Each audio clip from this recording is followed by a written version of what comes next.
Welcome to Camera Shake Podcast, episode 133, the podcast where we talk about photography, videography, and anything that's got anything to do with any of that, with me, Kersten, and another super special guest on today's show. But before I tell you who it is, let me just give you a quick preview of what we're going to be talking about today. This episode is jam-packed with awesome information. It really is incredible. We're talking about anything from learning how to light, utilizing, umbrellas. We're going to talk about color profiles and how to calibrate your monitor, and how to create a mobile workflow with iPads, and lots of other good stuff. And of course, as always with this particular guest, there's a good dose of guitar thrown in as well. But if you want to find out who it is, well, just right after this.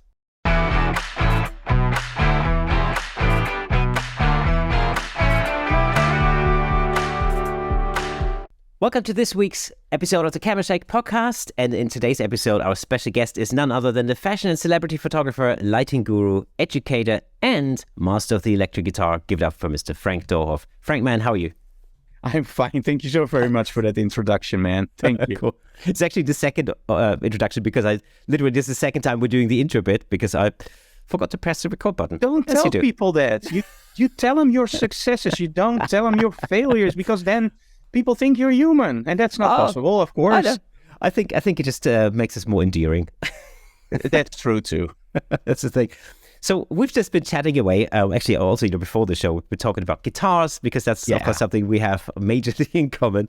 And for anybody who's been listening to the Camera Shake podcast, over the past year or so, you'll know that the music kind of creeps into it.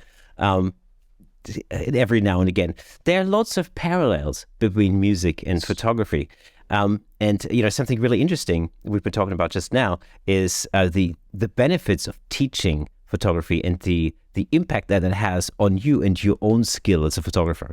Yeah, I think when you start teaching photography, there's one thing that you don't realize maybe is that, let me put it this way. There are two ways of teaching. You can teach your ways to a student, and I think that's a great way of teaching if you're a master photographer or a master guitar player. But I think in the creative business, you can't really do it, because let's be honest, if I give you a guitar and I play the guitar and we play through exactly the same amp with exactly the same settings, you still don't sound like me and I don't sound like you. I know there's this story about Brian May meeting Yngwie Malmsteen, and I don't know if it's really true or there were other guitar players involved, but it was like a demo show, right? And the story goes that Yngwie Malmsteen picks up Brian May's guitar and played and sounded exactly like Yngwie Malmsteen. Brian May picked up Yngwie's guitar and he sounded exactly like Brian May. The thing is, it's in the fingers and it's in the whole way that you experience something. One of the breakthrough albums from Steve Vai is, of course, Passion and Warfare. Just listen to For the Love of God on that number. You can literally hear there's something weird going on with that song. It's different from all the other ones.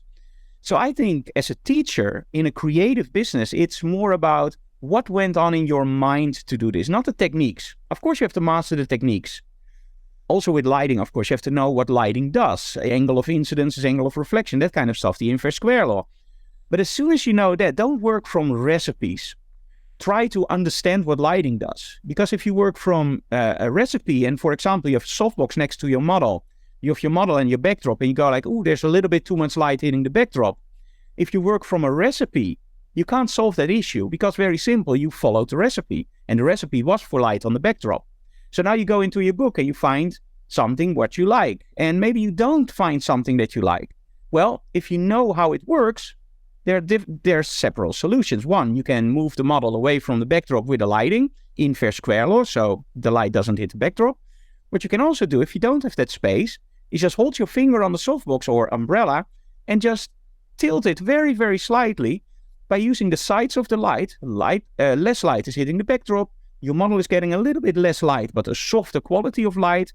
So in essence, you're in total control. But if you follow those recipes, it doesn't work. So I think that a link between what we talked about before you press record, between being a very creative person and creating something with a mindset instead of just using scales, that's also the same thing for photography. You can literally see in somebody's portfolio if he's just running scales or if he's creating a song. Because let's be honest, photography, music, painting, we all start with nothing, and only our imagination makes an interesting image. If you don't have that imagination, you're just running scales, and that can sound interesting in the 80s, but not anymore. Or you make a picture with perfect lighting, perfect model, but there's just nothing going on. And it can be interesting, but not for 10 pages after each other. You have to tell something, a story. And I think that's very important to do. And I think that's why you see a lot of photographers playing instruments, because they are already those creative people. Scales are actually a really good example because, teaching scales is one of those things. A scale, for all of those who are non-musicians, all the listeners and viewers who are non-musicians, a scale is basically an array, a sequence of notes that you bundle together to create a certain effect for, all the intents and purposes. But you can teach a scale, you can teach all the notes, and somebody can learn how to play that scale with all the notes in the right order.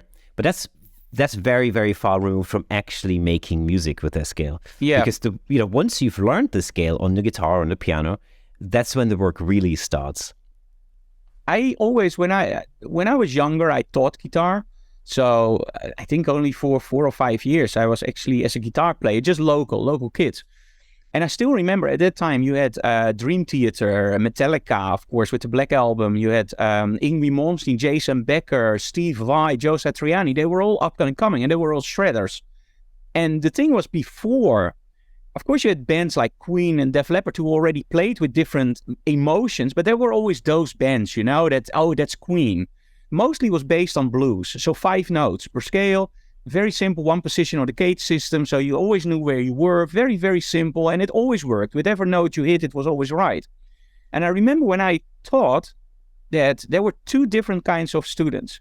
There were students that came in and said, hey, I want to do this song from Metallica, and I don't know what it is. So I listened to it and said, okay, that's Mixolydian. And now for people that don't know anything about music, don't stop. I'm going to explain that in a second. It's Mixolydian, okay. Then they listen to something from Vai. Oh, that's Lydian. They listen to something from Satriani. Okay, this is also Lydian, but with a lowered, like harmonic. And they will go like, oh my God, I don't know what it is. Did you say demonic? No, harmonic. Oh, okay, I don't know. And now you had this weird thing, and I see the same thing with photography. You had certain people that literally just pushed me to learn them a Mixolydian scale with all the chords connected. And you had that group that literally listened to me and said, I want to learn this. And I said, okay, we're not going to learn it this week. We're going to learn it in 2 weeks. This week, you're going to learn the C major scale. But you have to learn the scale over the whole neck. And in guitar playing, that's really, really simple because it's 6 strings and it's the same distance. So it repeats itself over and over. At one point, you just visualize it and you just see all the notes lighting up. So it's very simple. So the first week, they learned all the scales. The second week, I learned them all the triads. And triads are chords. Chords with 3 notes. You can play them over the whole scale. They're called inversions.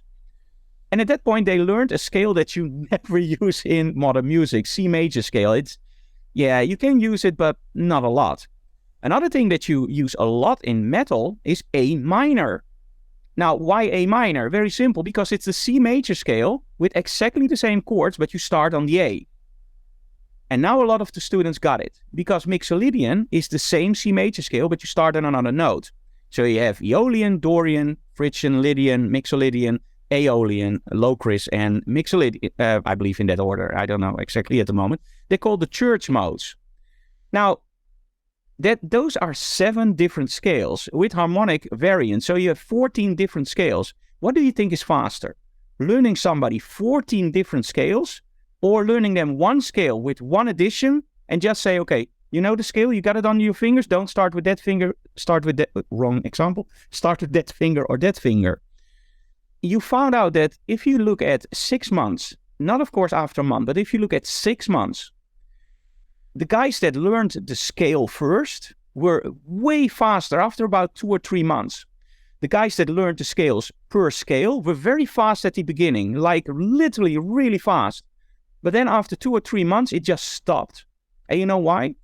After 2 or 3 months, you come into the creative parts. It's the same with lighting for photography. And as soon as you come in the creative part and you're stuck in only remembering those chords patterns and those patterns from those scales, you are not able to step out. While all the people that know the connections, they also know, but hey, wait a minute. this note is not within the scale, but it would fit perfectly with that chord. So if I'm hitting that F major 7 chord, I'm going to enhance that one note of that F major chord. So the first 3 months, you saw a difference between the guys did it the original way, so learning only one scale. They were a little bit slower.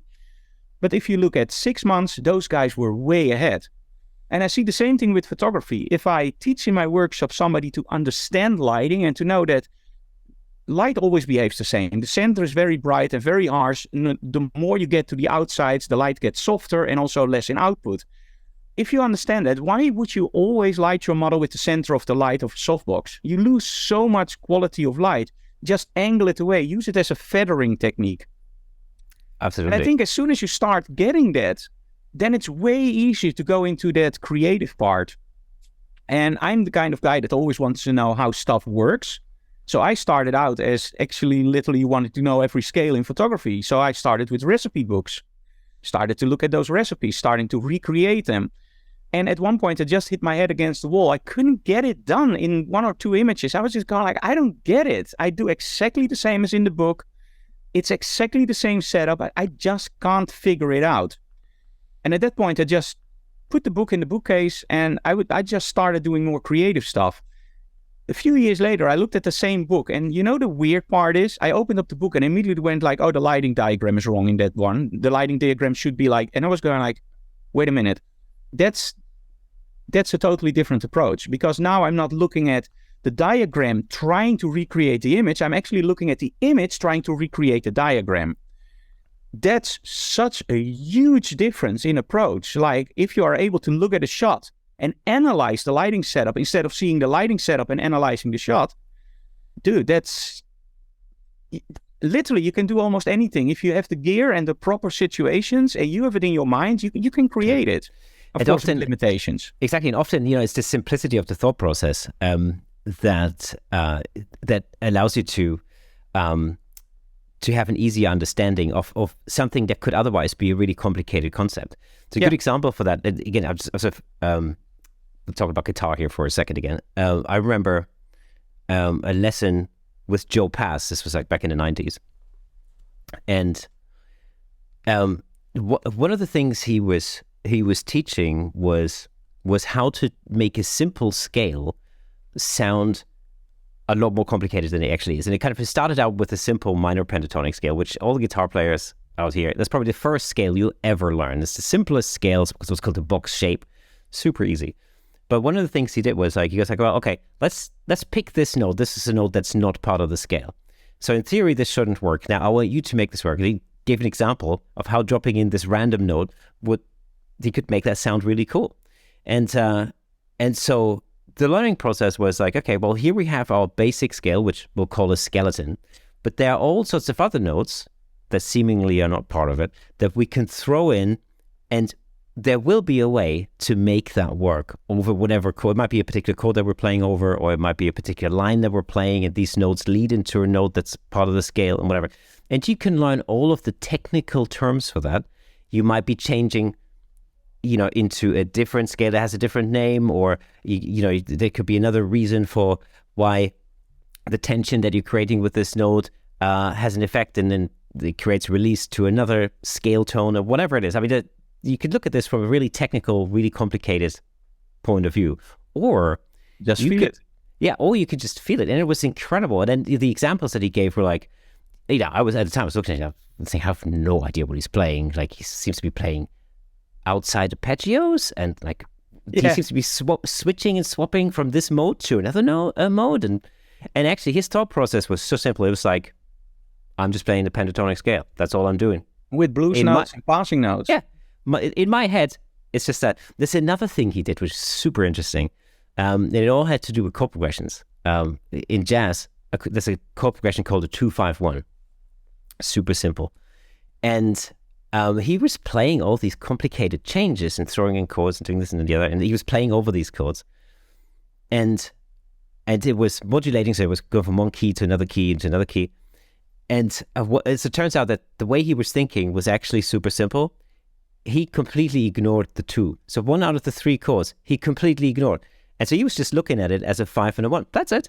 So again, it's just a simplification of the process that just made something that was seemingly complicated appear really simple, if that makes sense. For me, I think the main thing that I got, what I didn't get in my youth, and I got it when I started playing again, is the so-called zone. And I found it out that I think when I was younger, I was very much into playing fast and shredding and arpeggios, and I never could do it. So I was always struggling. And I think after a lot of years, you get more mellow. And because I didn't play for almost 17 years, I started playing again like 3 years ago. I started from a totally different approach. Like, I'm never going to get my speed back, although I'm now faster than I was when I started, but because I didn't practice it. And the thing is, and I think that also goes for photography again, is when I started with playing guitar, the only thing I had was this. And that's how you had to practice. It's called a metronome. So when you practice your scales, you're going like, and then faster and faster and faster. And then you started playing triplets, 16ths, and that's how I built up speed. And then when you wanted to record something, I had this little 4-track recorder with a normal cassette tape, and you could only hear 2 tracks back. So the first track was drums, the second track was the keyboards, the third track, which I couldn't hear, was my rhythm guitar, and then I had to play a solo over something that I couldn't hear, but I just hanged it up on the keyboards. And then you create something where I listen now back and I go like, how the heck did I do that? Because it's insanely complicated for me to do it now. So how the heck did I do it when I only hear 2 tracks back? And I think when I look at now all the techniques that we have, like I use Logic, and I see that in your backdrop, you're using Logic to record. You have something called an IE drummer. And you literally just tell the drummer, like, okay, I want some funky beats. And okay, this sounds nice what you're doing. And you just hold your mouse over something and you just a little bit less complex. Oh, that looks that sounds nice. Maybe a little bit louder. Oh, let's get a little bit more hi-hat in. So you're using an artificial drummer. I have an artificial bassist. If I don't want to play the bass myself, sorry, that's Chewy. You have an artificial bass player, which you can also exactly tell what he has to play. So, okay, I want you to outline those chords with a stomping bass. Or no, I want to use your fingers. No, pluck the bass. And of course, I can play keys. And so I just play some simple chords. I put the artificial bass behind it and the artificial keyboards and everything put together, the drums. And I start playing. And that's the difference between in the old days. If I would have had all those techniques in the old days, I would have progressed way faster. And you know the difference is, and we're going back to photography again. In the old days, I was working with recipes, the metronome. That was the only thing you could do. Later on, if you had the money, you could buy a Kawai session trainer. I don't know if you know those. I remember it well. Yeah, of course. They sounded like crap, but you had a whole band in a box. It was like, I know my guitar teacher had one, and I went to the guitars. At that point, I already taught myself, but I didn't tell my guitar teacher for the very simple reason. He was a little bit of a jerk. And he had a Kawai session trainer, and I always looked forward to that 5 minutes in my lesson where I could play against him on the Kawai session trainer and always try to beat him on speed. It's ridiculous if you look back at it because one note is more powerful. But anyway, if I would have had all those techniques when I was younger, you are way more triggered to do the creative part. That's, I think, why people like Steve Vai, who can play all the instruments themselves and have a very good composer mind, are progressing way faster. And when you look at the guitar players from now, look at guys like Bolivia, for example, like Tim Henson. He's doing stuff on the guitar which is incredibly technical, but when you look at it, it's also incredibly simple what he does. It's incredibly difficult to play. And when I saw an interview with Tim, he actually told people like, yeah, what we do is we first program it in the computer and then we try to play it on guitar. And that's why he has these really weird jumps, because if you look at what they're playing, it's just basic stuff. But try to play it. It's impossible. I'm not even going to try it because it's so technical. But that's somebody who totally understands the recipes and then goes running with it and creates it totally in a creative part. And if you have that combination, and you don't see that a lot, I think Vai, Satriani, Brian May are those, and I think also John Mayer, when you look at blues, how he's playing the blues, it's not a blues copy, He's creating new stuff within the blues. And I think that's the part where you have to go beyond those recipes and just start doing that creative part in your mind. And I think that's very, very difficult to do. When I first started in, well, not necessarily when I first started in photography, but when I started working with artificial lighting, the first thing I had, because that was the only thing I could afford at the time, was a speed light and a pop-up softbox. One of these square $20, super simple softboxes. And I had that. Oh, and a really cheap lighting stand. That was all I had. But I learned a lot from just simplifying everything, because that was all I could do. And then, of course, the thing was like, oh, but if I wanted to shape the light a little bit, I got some black cardboard and I, flagged off some bits of the softbox and I made a little grid myself. And I sort of learned one step at a time. So I learned how to place the softbox, and because I didn't have different size softbox and octaboxes and reflectors and all the rest of it, I had to kind of make do with this one thing and like really learn everything that I could learn about how to use this one thing.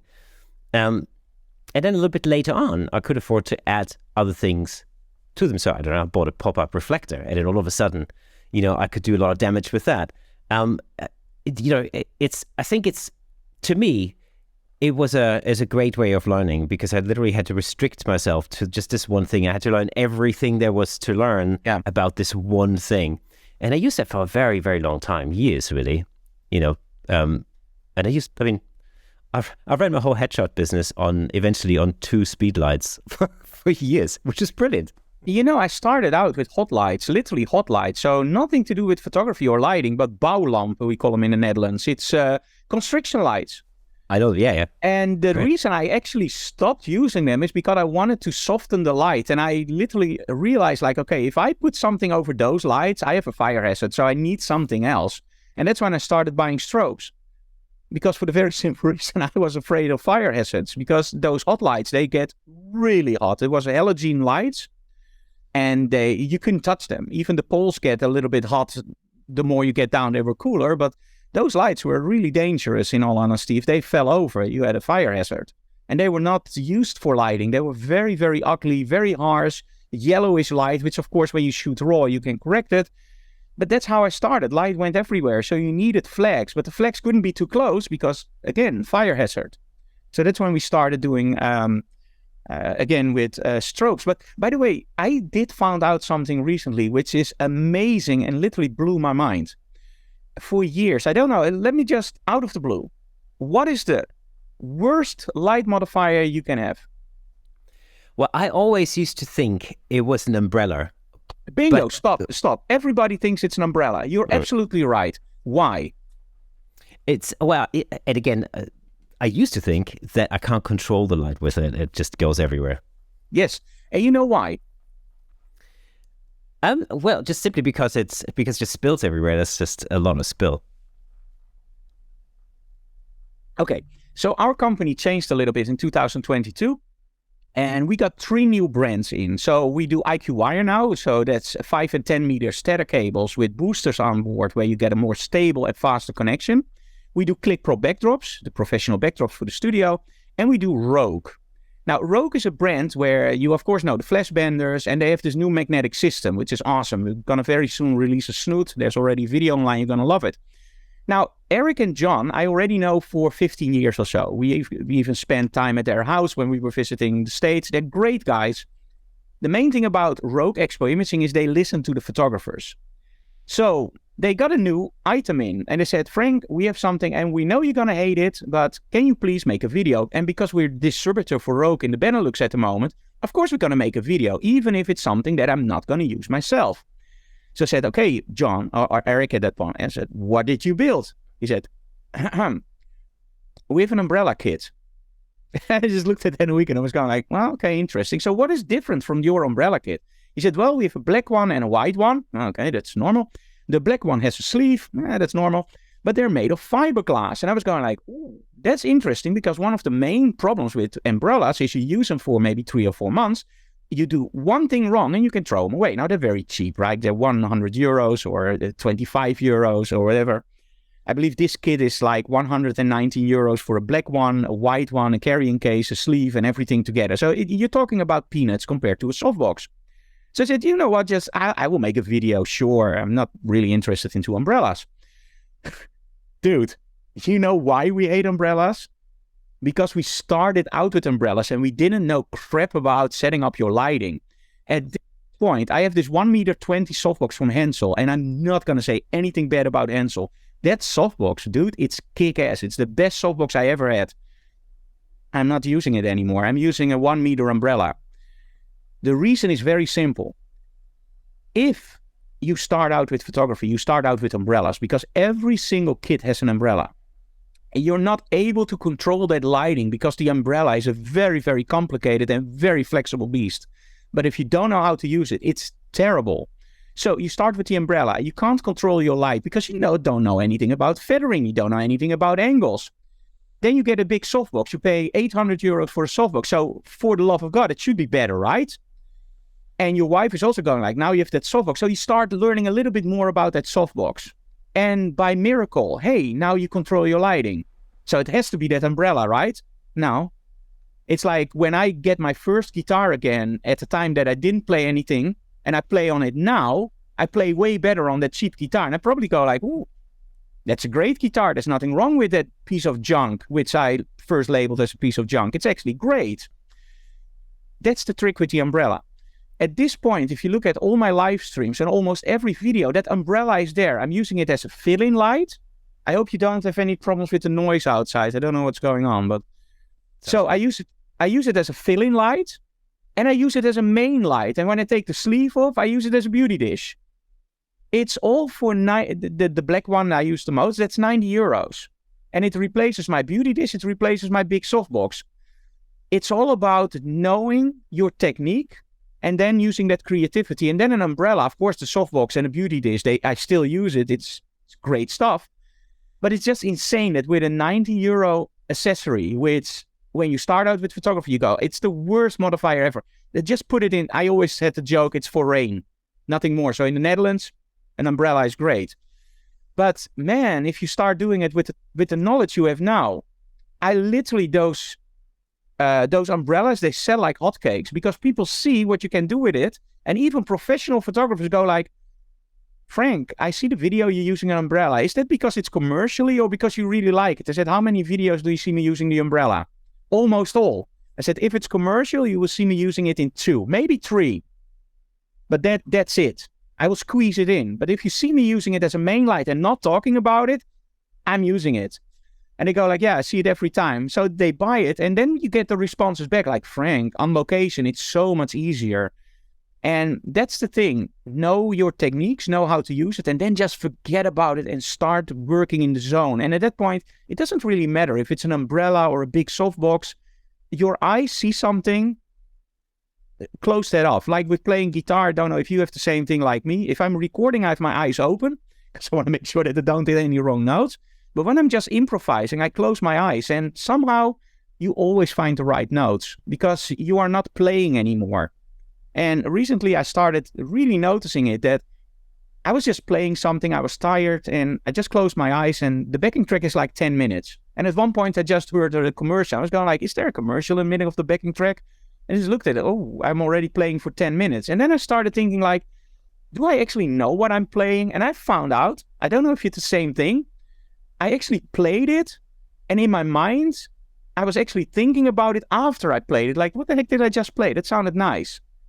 If you get into that zone with photography or with your art, that's the part where you are totally disconnected between your brain and your imagination. And your imagination just does everything and your brain just makes sure that you follow the proper course. But there's no more interference between the brain. And I think that's what you have to do with photography.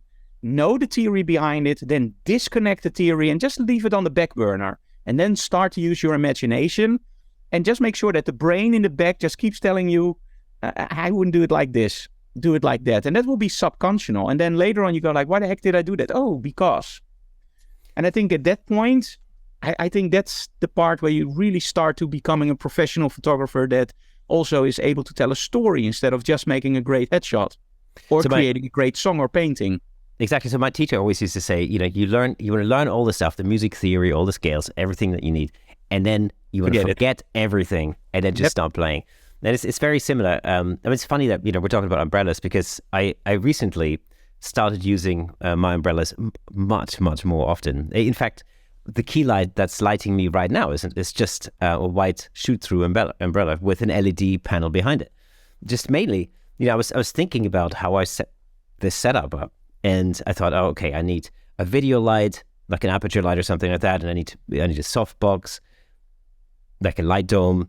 And then I was thinking, well, wait a minute, that's like we're talking about £1,000 here, There you go.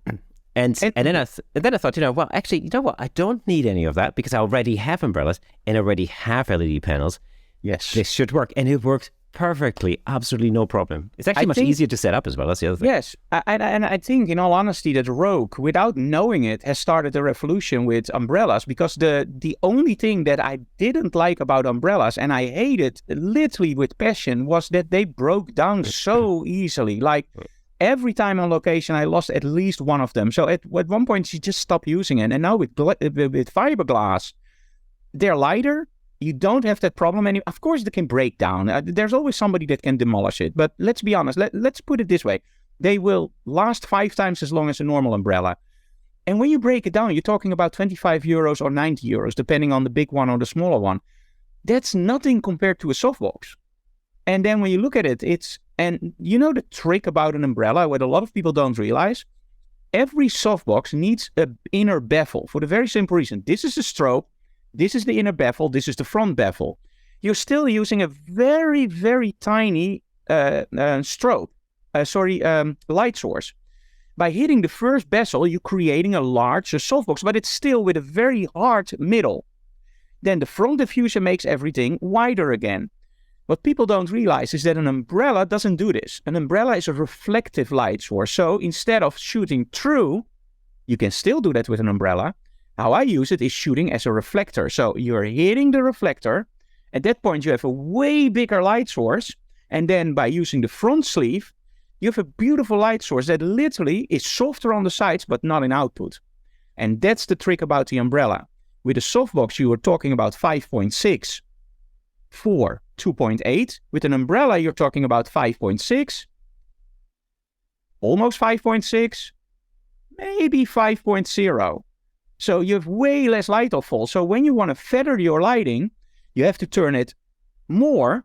But think about this. If this does a lot, you don't have a lot of flexibility. But if this does the same amount, look at all the spaces you can in between. And you can do it this way, you can do it that way. Dude, the umbrella, as soon as you start using it with the techniques and the knowledge we have now, I dare to say it's one of the most challenging, but also one of the most flexible modifiers. And I hope that by guys like you and guys like me, and of course Rogue now listening to the photographers and making them fiberglass, we can start a revolution of people saving a lot of money by just using those. And of course, I'm still using the strip lights from Hen, so I love them. The beauty of this, I still use because it's a unique device. But if I'm on location, I don't bring that stuff anymore. I just bring 2 umbrellas and I bring 1 strip light because we want to be able to do this. And by the way, with Rogue, I don't know if you, if I can say this. I'm going to say it's very, very low key. We're going to make a modifier which has never been seen on an umbrella before. And we're working on it now, and I hope that we can finish it off. When you see it, we can literally steer the light of an umbrella way more than with a softbox. So let's hope that finds its way out of the beta. Oh, but fantastic! That looks interesting. I've always loved Rogue because I've been since I started with speedlights. I used a lot of their like flash benders, for example. I've them in several sizes, and they also do like a grid type of thing, which like velcros around the head of the speedlight, and you can put different filters in stuff, which I've always found very useful. So, did you ever try out the white grids? Yes, I did. Yeah. You know that actually was my idea. Oh, was it really? Oh, wow! Yeah. There you go. Awesome. Well, I've used it a lot. By the way, I don't remember that correctly. I know the Flash Bender XL, the soft silver, that was absolutely my idea, and the Velcro on both sides was my idea because I always lost the white diffuser. So I said, why not able to put the white diffuser on the back? But there was no Velcro on the back. And because there's now Velcro on the back, you can also bend your flash bender into a snoot. So by adding the Velcro both sides, they actually opened up way more possibilities. And that's why they started doing the flash bender XL3 with my signature on it, because I had a lot of input on that one. But I always say, like, I can have a lot of input. It's you guys that actually create the product. So I'm very honored with my signature on it. But it's still your product. You're just listening to the complaints that your customers have. It's actually insane that only companies like Rogue, BenQ, for example, they listen to the clients. Yeah, this, I mean, That's weird. Coming back to umbrellas, another really useful feature, and this again, this only really occurred to me in the last 6 months, I guess, maybe in the last year, maybe since the end of the pandemic, I guess, since travel has been, has become possible again. That's really one of the major reasons I've started using umbrellas a lot more, is because they're so much easier to travel with. And you can use them on strobes, on speed lights. You can use them on hot lights. You can use them on LEDs.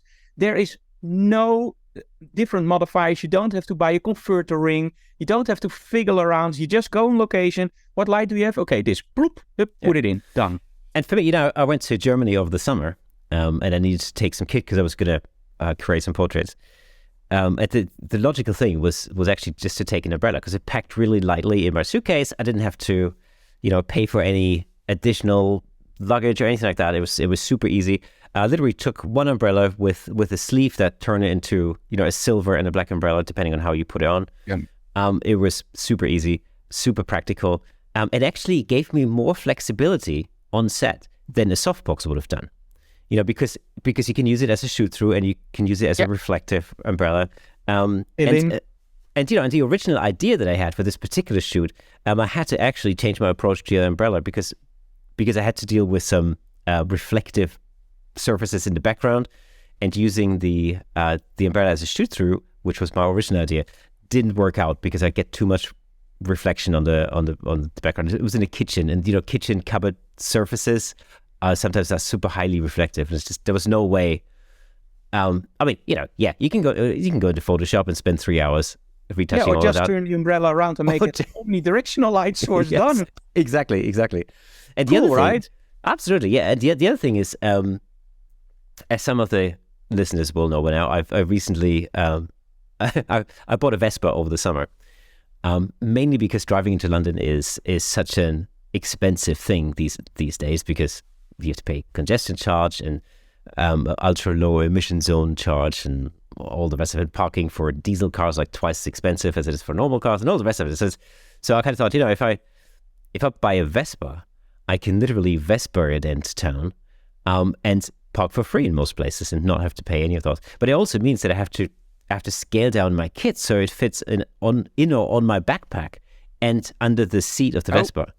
So I think for a lot of people, it's not only about that umbrella. Just look at it and just close your eyes and work with it, and then just judge. And in the end, we can only spend our money once, right?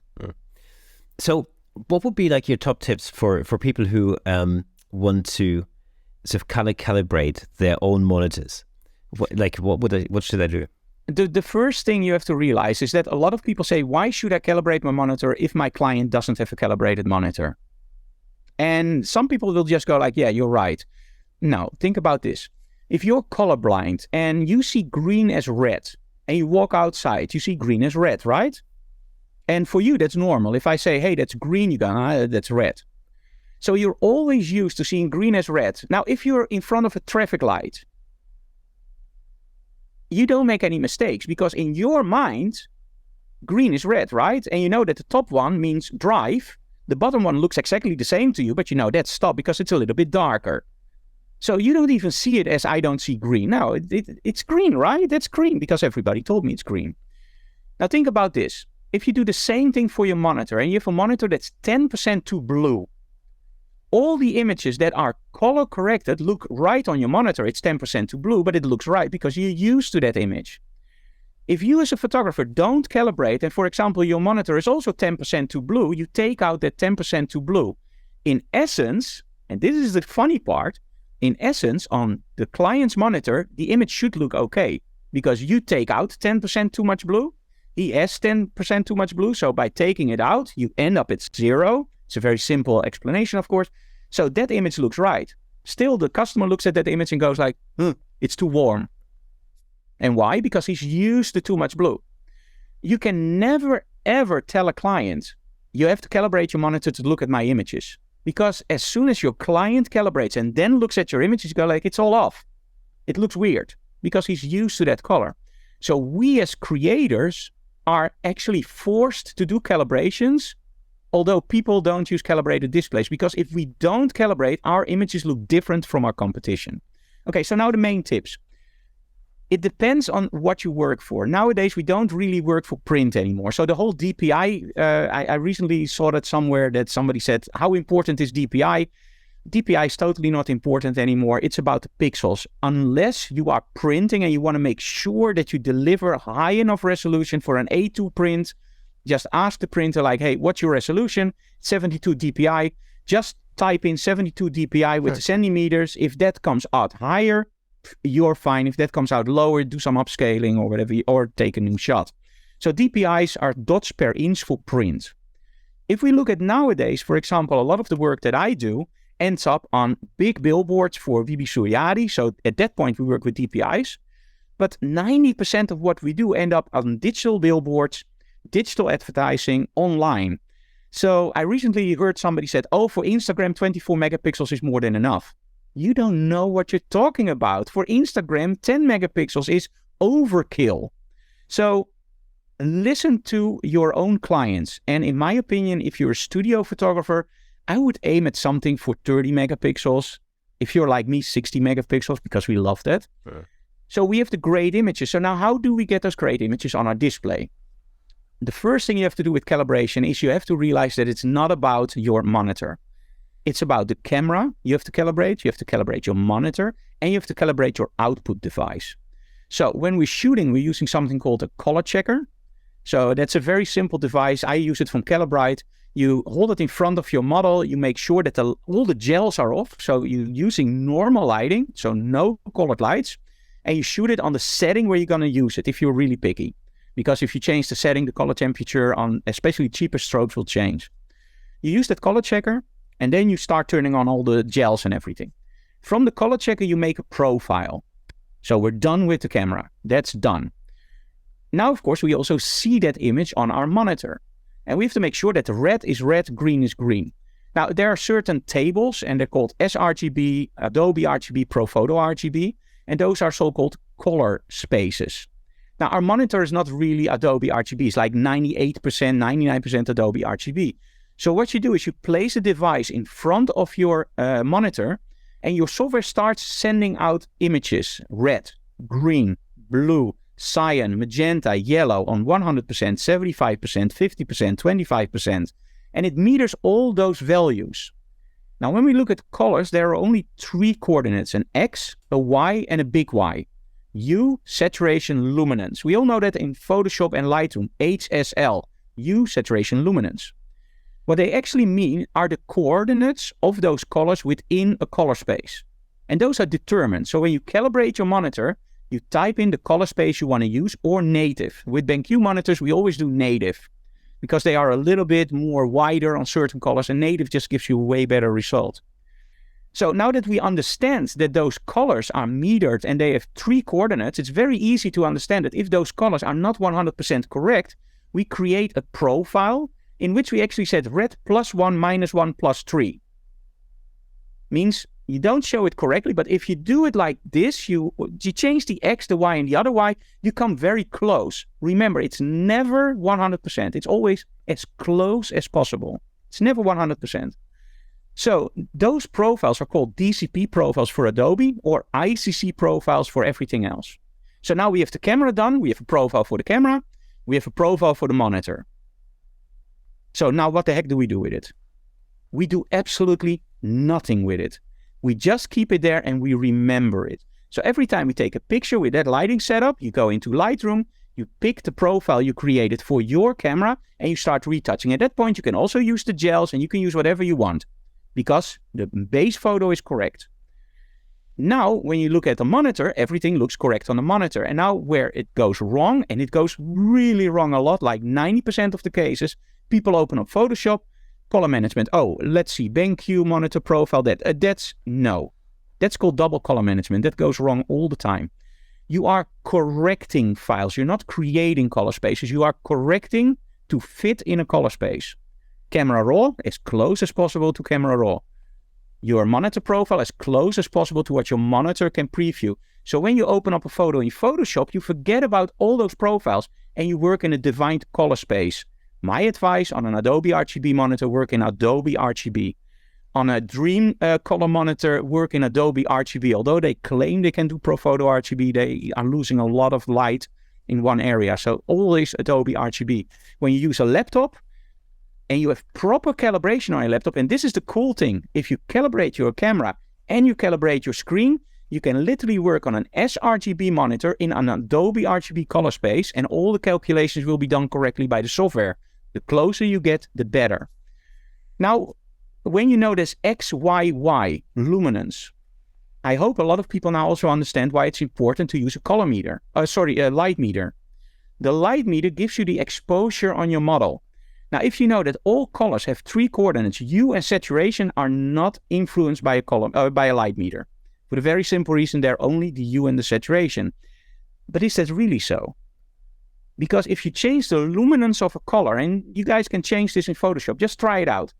Make a square or a rectangle or round, whatever you want. Fill it with medium red. Now go to your levels and curves. And especially levels, you can see it very well, but let's start with curves because that's a little bit easier to do. Just pick it in the middle and just pull it down. You will see the color getting darker, but for your mind, the color also gets more saturated.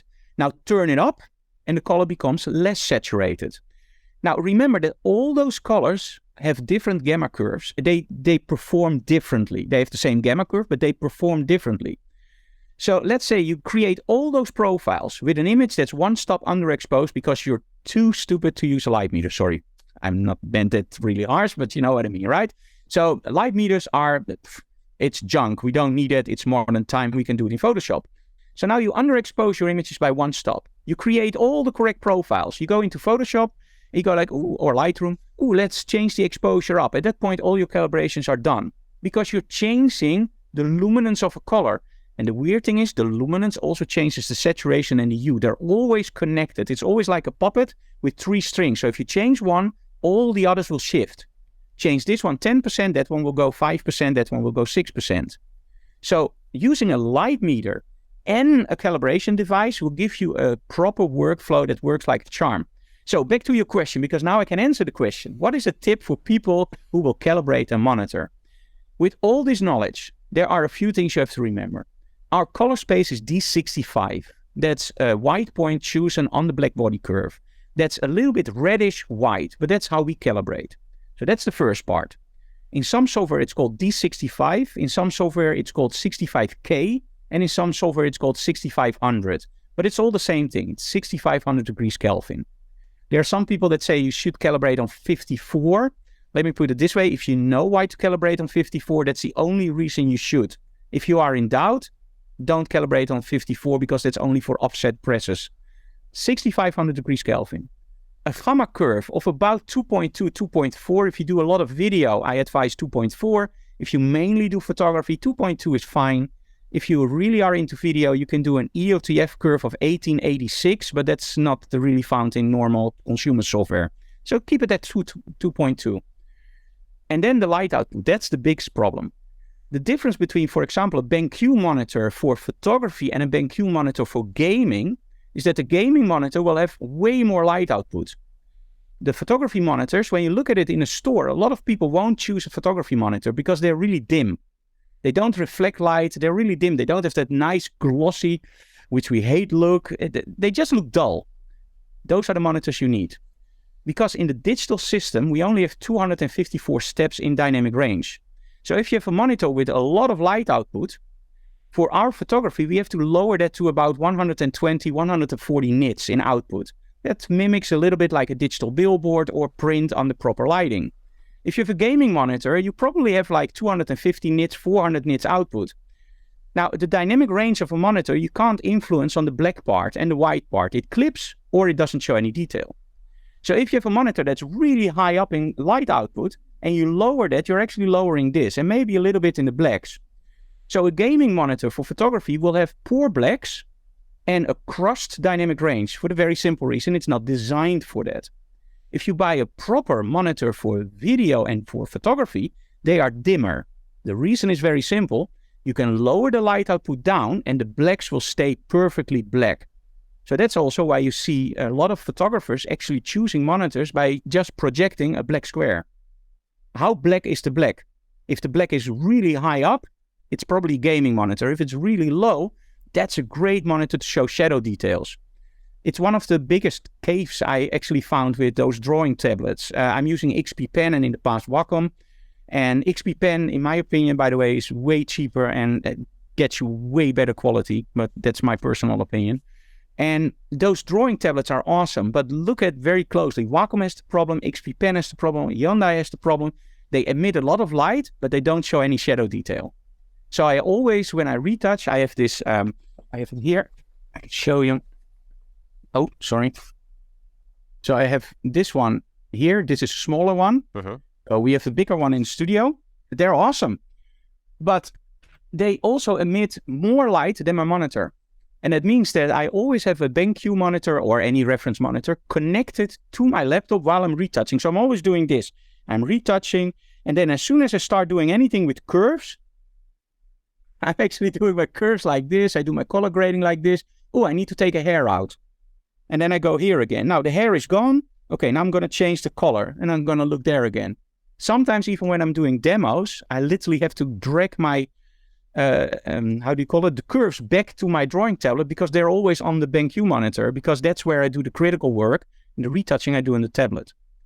So setting up 110, 120 nits, 6500 degrees Kelvin and a gamma between 2.2 and 2.4. And the most important thing is when you do the calibration, sometimes you get a choice between version 2 and version 4. Now, a lot of people will think version 4 is better because it's newer and it has more options. That's 100% true, except what a lot of people don't realize is that color management within Adobe Photoshop and Lightroom works slightly different. And when you use a version 2 and you open up something from Lightroom into Photoshop, it looks exactly the same. When you use a version 4, it can happen a lot that it looks right in Photoshop. You go back to Lightroom and it looks weird. Or you go from Lightroom to Photoshop and it looks weird. And even worse, I use exposure and luminar. And when you do a version 4, I often found that when I go into exposure, I have my perfect film look. I go back into Photoshop and there's already a difference. I go back to Lightroom and there's even a huge difference. And I go like, how the heck could I do this? It looks weird. And I had the same workflow like 4 or 5 times. I was going like, I don't get it. Is there something wrong with my eyes? And then I just realized like, how the heck does the software is set up? So I went back into the calibration and then somewhere hidden in an advanced page, version 4. And was going like, oh, crap. So I put it on version 2 and from there on, everything just looks fine. So if you have that problem on your monitor, make sure you select version 2. I think that's about it. It's not very complicated, but it needs a lot of background information to understand what's going on. Same with lighting.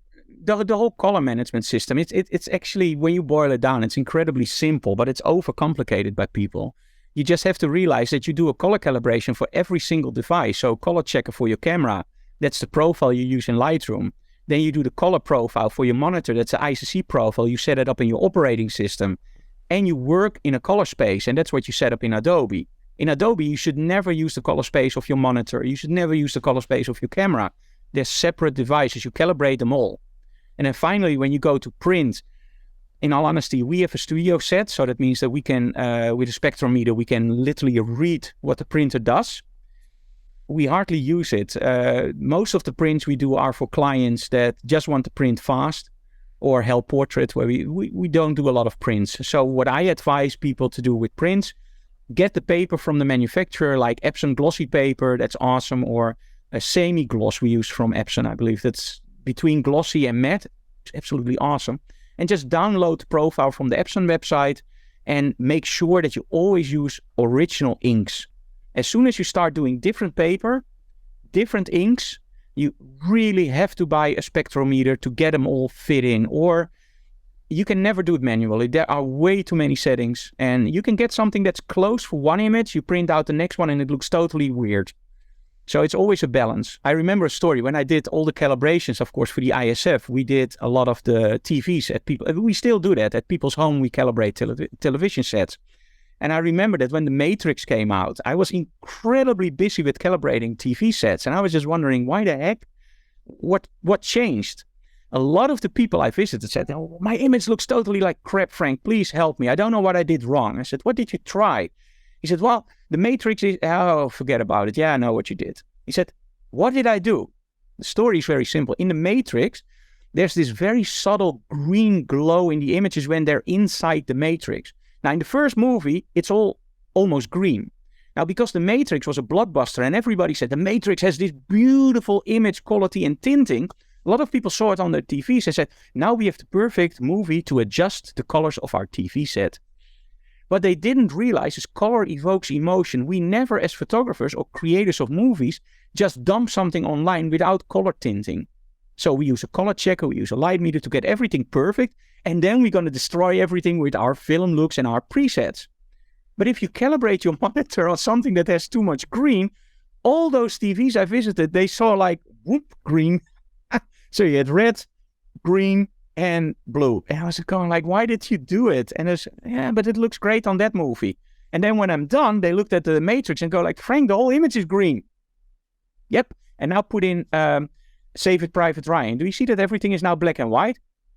Yeah, it doesn't look blue anymore. Yeah, that's because you now have the proper green ingredient. But black and white, yep, it's made out of red, green, and blue. That's what a lot of people don't realize. So when you look at your monitor and you put on a grayscale, the grayscale should be black and white and gray all the way from the bottom to the top. There should be no color inflections there. If you try to calibrate something by eye, you will get the center right, you will get the top right, but in the back, there will be a lot of blue or there will be a lot of red. Or if you do it on the shadow parts, the whites won't work. So never do it with your eyes. Your eyes can determine 1% difference, but when you set it up, it's a 25%. So you can never set it up manually. Never. Always use a calibrated tool. You know, there's a really interesting thing you touched upon, which is workflow. And I know from when we spoke last time, which arguably is like quite some time ago, back in the pandemic, I think. Yeah. You had just switched to retouching on your iPad. I remember. Yeah, on Wednesday we have a whole digital classroom dedicated to that because I finally nailed it. I now have the perfect. Apple is still not really cooperating with some things, right. But we think we nailed the perfect workflow at the moment with iPads. So that's really interesting to me personally, but I'm sure also to many people listening, because I'm actually thinking of integrating an iPad into my sort of workflow. Now, what I'm interested in is to hear what your kind of workflow looks like when it comes to retouching on iPad. At the moment, very, very simple. In the studio, we shoot to an iPad Pro with cable. So we are now able to use USB. That was for me the main issue with shooting to an iPad. I don't want to shoot wireless because it just sucks on location. It just doesn't work. So I want to make sure that I shoot with an USB cable. And Cascable works really, really fast. You also now have Capture One, but then you will pay a lot of money for it. It's a subscription based, and Cascable is just a one-time investment. As soon as I have it on my iPad, I go home. And then I rename all the images with batch rename from File Browser Pro because Apple still doesn't support batch renaming, which it's insane that they don't support it on a Pro device. But anyway, never mind. That's Apple. And then comes the cool part. I upload everything to Lightroom. And because Lightroom is, of course, cloud-based, I take my laptop, connect it to our BenQ monitor and our drawings tablet, and I can just start retouching in the studio or in the place where I'm now. This is at home, but we also have a drawing tablet here. So now I have proper color management. I can do everything. Now, of course, that's a hybrid workflow. If I'm on location, I do it slightly different. Then I don't have that calibrated monitor with me. But because, of course, I know that my laptop is calibrated, I now use something called Sidecard from Apple, and that's a game changer. That was for me the reason that I say to a lot of people, Windows is great. I love Microsoft, but Apple at this moment for creators is the only choice with the M1 chips And Sidecar is the really difference. What Sidecar makes possible is that you place your iPad close to your laptop and you just move your pointer towards the side, and it will literally move that pointer towards your iPad. So you can now copy files without AirDrop from your iPad to your laptop. But that's not all. You can also set it up for screen sharing, and now you can use the Apple Pencil and the iPad in Photoshop. So think about this. You have Photoshop running on your laptop, on power, on the desk, or wherever you want in a hotel room. And you can sit 10 meters away from it. You can even walk to the restroom if you want with your Apple Pencil. Don't even visualize that. And just on your iPad, just keep retouching, because you are literally doing everything on the computer. Now, the nice thing about, for example, software like AstroPad and, of course, Apple himself, is that you can have a floating bar with your hotkeys. I'm still looking for a small device that will work on an iPad or on the laptop, of course, where you have the keys and you can just click it on your iPad. I think the one that will invent something like that will be a multimillionaire. It's just a very simple device with, for example, 8 buttons. Just click it on your iPad Pro, and now you have hard keys where you can do Control, Shift, Command, and whatever not you need. And I think that would finish the workshop to total perfection. But the fact now that you can work on your iPad, on your phone, with Sidecar, you can use your iPad as a second screen. You can drop images or you can retouch on it and then still use that BenQ monitor or any other calibrated monitor for the proper color. Yeah, we now have a workflow that's totally fluent between being on location, and now I use the monitors only to check. So I do all my retouching, and then before we upload it, we just connect the iPad to a monitor that's hardware calibrated. That's the main advantage of hardware calibration. And at that point, we don't need software to calibrate that monitor. We just use the internal calibration and we can judge our images, and you're done. If you have a monitor that has software calibration, you always need your computer in between, when that's where the profile is running. Otherwise, the monitor don't show you the right colors. And don't believe those monitors that are calibrated in factory. That's BS. They just check if it's all right, because everything you connect will have a different output, and also everything will deteriorate over time. So maybe in the factory it was great. As soon as you're home, it already deteriorates a little bit. And after a month, you already need to calibrate it again. So always do it yourself. How do you shoot directly to your iPad? I'm using IQ wires, and that's 10 meters. So we have 2 boosters inside, and it goes really fast in RAW files. And as software, we're using Cascable. It's very expensive. It's about 68 euros. And you can buy, and I don't agree with that. I'm not affiliated by them. I tried and they ignore me. So whatever, I'm still promoting it because I love it. But I'm not affiliated by them. The mistake they make, I think, is the free version can't tether at all. So why a free version? Then if you pay 5 euros, you can test it out for a week, which I think is insane. Make that in the free version. You can tether for a week. If it doesn't work, it will just lock down. And then if you pay 68 euros, your camera will support, of course, for the whole duration. So the software itself works like a charm, but it's very simple. You get the images in, and you can choose between what we do in the studio. We have the iPad and we have a big monitor. And you can actually say, when I'm teaching workshops, I'm actually doing a mirror. So they can literally see Cascable on the big monitor, so see the film roll and see the images. When I'm teaching for big crowds, I'm using it as a second monitor. So now I can see the film roll and the people only see the picture. So nothing in the sides. So we're not making any commercial stuff for... Sometimes organizers are really picky about what you shoot with. Are you shooting with Lightroom? Yeah, okay, that's okay. Are you shooting with other software?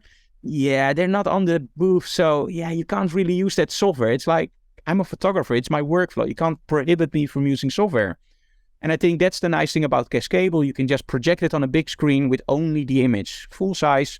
And then on the iPad, I can still see what I'm doing. Fantastic. If you, what's the experience with like wireless transmission to the... It sucks. It always works in the studio. It always works in your bedroom. It always works when you don't need it. And for JPEG, it works great. But as soon as you go on location, I've had it in South Africa. I was standing literally next to my computer. Sometimes it went in like a second. And at one point, people said, hey, Frank, the images don't come in yet. And I was just looking at it going like, oh, that's weird. And then, boom. I shot it like 20 seconds ago. And then, boom, boom, boom, boom, boom, boom. And they were all coming in. I was going like, this is unworkable. And we had a lot of problems with, for example, if we had to do demos in a cellar, a lot of problems on trade shows where there's a lot of Wi-Fi traffic. And in the end, I just pulled it off and I said, you know what, I'm going to wait until there's a wired solution. So I didn't shoot for, I think, a year to an iPad for the very simple reason I was so fed up with wireless. And then Cascable came out with an update that they also supported the Sony cameras. I tested it out for €5, of course. It worked, and then I bought the license. And that's up until now, I only use Cascable on the iPad to shoot tethered. It's amazing. Yeah, shooting to iPad is really something I'm interested in. For a number of reasons. First of all, of course, on location work, absolutely 100%. You know, if bright screen. Yeah, if it saves me having to take all sorts of other crap with me, then great. Especially. And you know, the cool thing about the IQ wire cables is that we also support charging on the iPad Pro from your camera. So if I'm on location, I turn the charging off because on location, I of course need my iPad Pro. And the cool thing is my laptop, the M1, will run almost a full day, but not fully on a battery. It will be about 80% or so. My iPad Pro, I can shoot the whole day outside with the screen on the brightest setting. And I'm not going to say to you I have 60% left at the end of the day. But I still have 10, 20% left at the end of the day. So that means that I don't have to worry about my battery. We have a nice Ulanzi holder. I'm going to show that Wednesday in Digital Classroom too. It holds the iPad Pro very, very secure on a stand. And it's like €39. And you can shake it and camera shake podcast, right? You see the joke? You can shake it and your iPad doesn't fall off. I never found a solution where I could so securely secure my laptop. And so when you change locations nowadays, just pick up the stand, put it over your shoulder. The iPad won't fall out. You just walk to the next location, you put it down and you shoot. With the laptop, put down the visor, take out the cable, take out the laptop, it's way more work. And when I'm shooting in the studio, we're actually using, let me see if I have one here. No, I don't. But you know those USB connectors, right? You have one USB-C cable and then you have a little dock. And on the dock, you have USB-A, USB-C, USB-C for charging, and HDMI. So when I'm in the studio, we just put the laptop or the iPad next to the monitor. We plug in that dock, and then it charges the iPad, and it charges my camera, because the IQ wire cable also supports charging over the lower end devices. So during the photo shoots in the studio, I go in with empty batteries, and I end the day with full batteries. So that's a big plus. And I think that's the modern day photographer just have different demands on their gear. Like when I started out, my tethering cables, it was more than enough if it was 5 meters and if it worked, I was happy. Nowadays, we look at totally different things. I want flexible cables. I don't want stiff cables. I want flexible cables. I want high visibility cables, so red.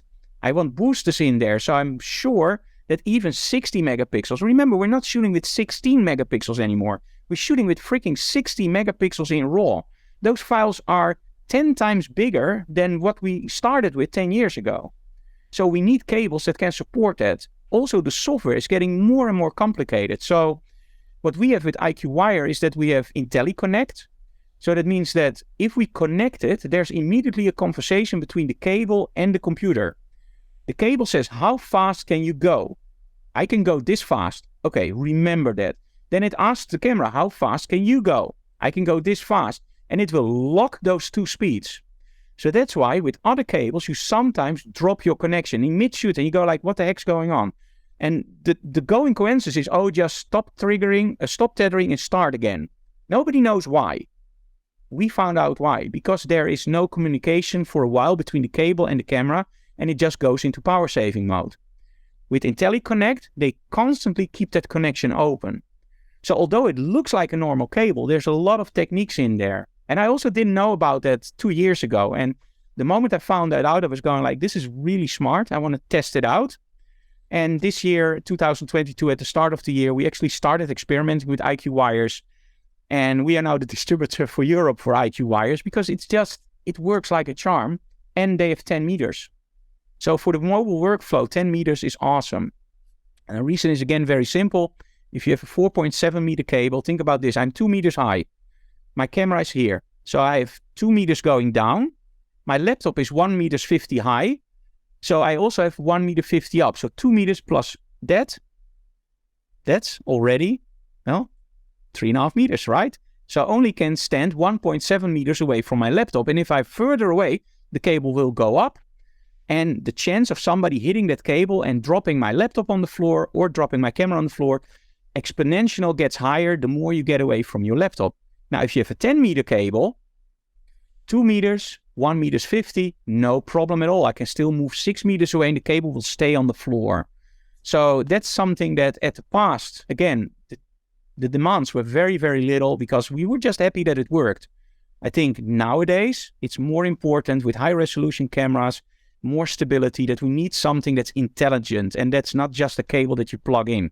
They're more expensive, but hey, I never had a drop shot since I'm using them. And I think that's a big plus because that's the most frustrating part. If you're shooting and you take the killer shot, you go like, why doesn't it come in? Well, it's saved on the card, right? Yeah, if you have a Sony, yes. If you're shooting with another brand and you're shooting tethered, often it doesn't record on the card. So you lost that image. Yeah.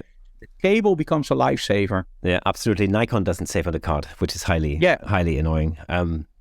That's always annoyed me about Nikon. Anyway, Frank, it's been an absolute education. Thank you so much for joining us again on the Camera Shake podcast. Again, no matter whether you're into or whether you want to learn about lighting, color correction, any of those things, this is an excellent episode for you. Just quickly, you've got some workshops coming up that you mentioned. What's happening? Yeah, we have Wednesday. We have another digital classroom, so that will probably be after this release. But every month we do a live stream in our studio. It varies between 45 minutes and 2 hours plus even sometimes. And we vary it between a model shoot or something more technical. Like this Wednesday, it's going to be the digital workflow. And of course, every Saturday we do the workshop in our studio. So people can just go online, check our social media. We're very active. And recently we started with, especially for BenQ, with shorts. I hate it. I literally, with a passion, I freaking hate shorts. But it's also interesting. And I don't hate the shorts by itself because it's a 1-minute video you have to create. And I think it really makes it really your creative juices starts flowing, because in 1 minute telling a story, that's very, very difficult if you want to do it right. The thing I hate with passion, and I'm literally ashamed when I do it in public. Shooting with the phone. Oh my God. Now I'm shooting with my phone a lot. The phone actually gives me better quality than the Osmo Pocket, which we're going to sell because the phone is better. No, it's this. I'm literally afraid that somebody one time will come up to me and say, "Sir, you know that video is supposed to be like this?" And I go like, "I'm a professional photographer. I do video for my living." I know, but I have to do it for shorts. Well, that's the thing. Go like, it's insane. Why didn't they do shorts like this? And it's the same with Instagram. Did you know that Instagram wants to go to 9:16, so full screen? Now tell me this. Most photos we take are great in landscape mode because our eyes are landscape mode, right? Our video is landscape mode. Everything we see is landscape mode. Nothing is portrait mode. So why the heck do you support 9:16? But now remember this. When I upload a video on Instagram that is landscape, I can just press that little button and it will create it nicely. Full screen with black bars on top and bottom. When I upload not even 9:16, but even less wide, I upload it in portrait. I can press that button what I want, but it always cuts off the top and the bottom. How the hell do you want photographers to go to 9:16 if you can't even upload photos in that format? And this is where social media, I think, gets a little bit more into, we don't care about the creators anymore. We just want to do what the consumer does. And the consumer is very simple. This is video. No, this is video. No, this is video. Because social media also tells it. Oh, you have a nice dog. Yeah. So I hate that about shorts, but for people, just check out our YouTube channel. We try to make it interesting with tips and behind the scenes. We also did one about today, about doing my interview with you, which actually reminds me that I still have to do one more video while I'm talking to you. Welcome to the Camera Shake podcast. In today's episode, we'll feature Frank Doorhof.